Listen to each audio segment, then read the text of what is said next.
Over 20 years ago, I coined the expression think big, and it's been a part of my life ever since. It's also come true. I became an even bigger success after I said it than I was before. And that's one reason I think it's an important way to think. It obviously works, and that's what I'm going to talk about today.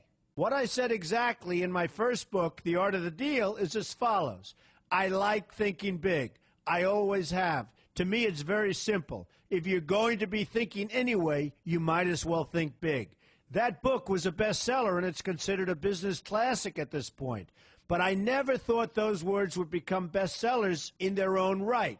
It's an interesting point that I'm famous for two very short statements. Think big and you're fired. But let's stick to the first one for today. And I'd suggest strongly that you pay attention so that you won't have to hear the second one.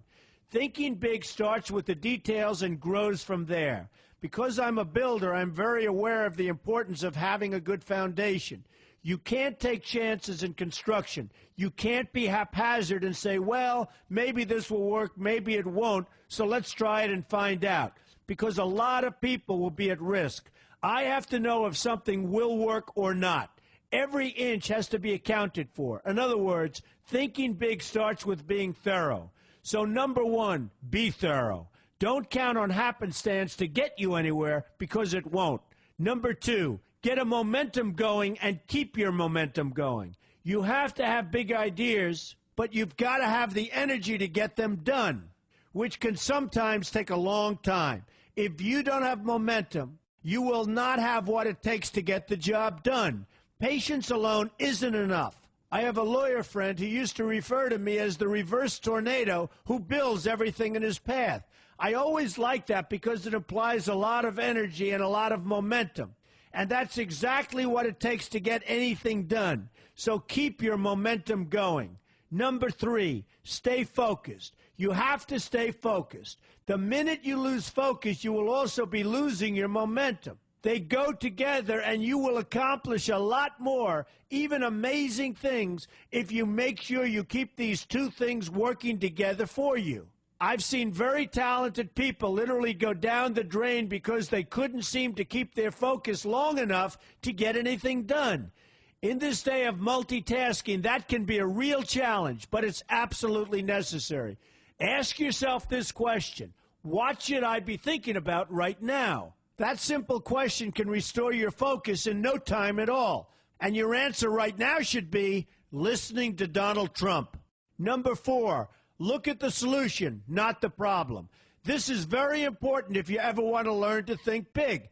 And here's why. No matter what you do, you're bound to run into problems. It's just part of life, a part of business, a part of anything worth doing.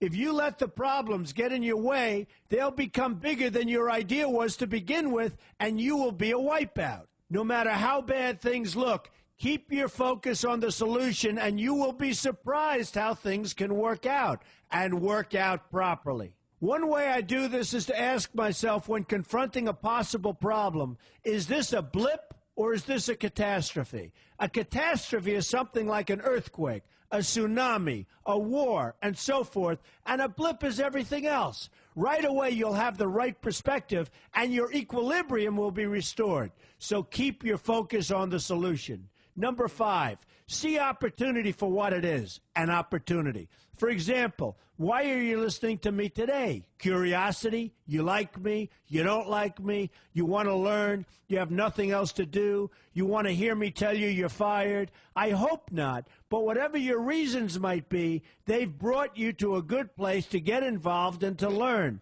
and that's an opportunity right there. People think that because I'm rich and famous that I know everything. I know a lot, but one thing I know is that I don't know everything. So I ask myself this question every day.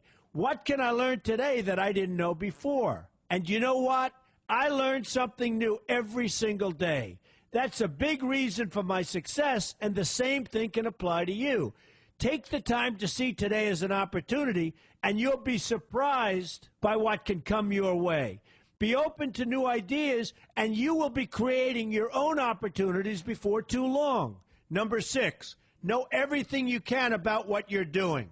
That's a good way to cover your bases. Another good way is to read the book Robert Kiyosaki and I have written together, Why We Want You to Be Rich. It's about covering your bases and knowing what's going on. I remember when some guys came in to meet with me about a great idea they had for an atrium for a building on Wall Street. It was a beautiful idea except for one thing. None of them had thought about how the building would be supported around this fabulous atrium. They didn't take into account the steel columns that were necessary to support a 72-story building, a very big and embarrassing oversight that could have been avoided if they'd taken the time to think about what they were doing. Don't let that happen to you. Know what you're doing first. Number 7, be lucky. Remember the old saying, the harder I work, the luckier I get. Well, it happens to be true. It works for me, and I've encountered some pretty big successes. But this goes along with something that's absolutely necessary for great success.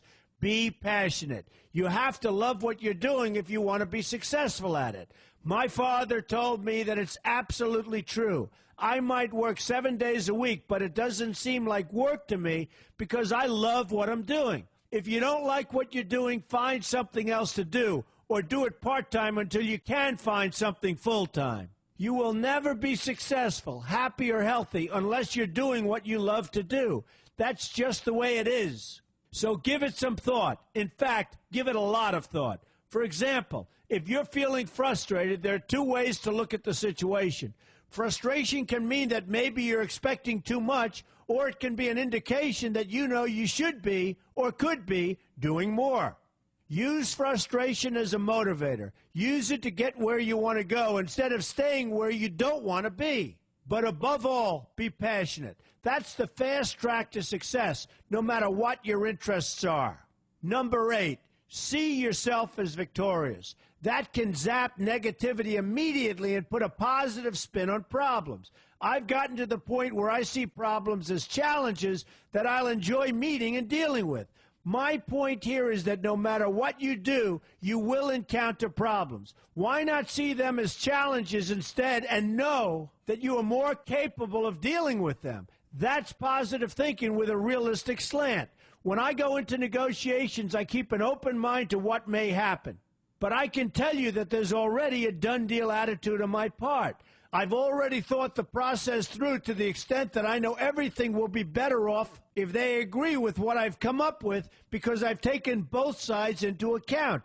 I enter the situation with a victorious attitude, and I've had enough victories to know that this attitude works. Use it. Number 9, be smart.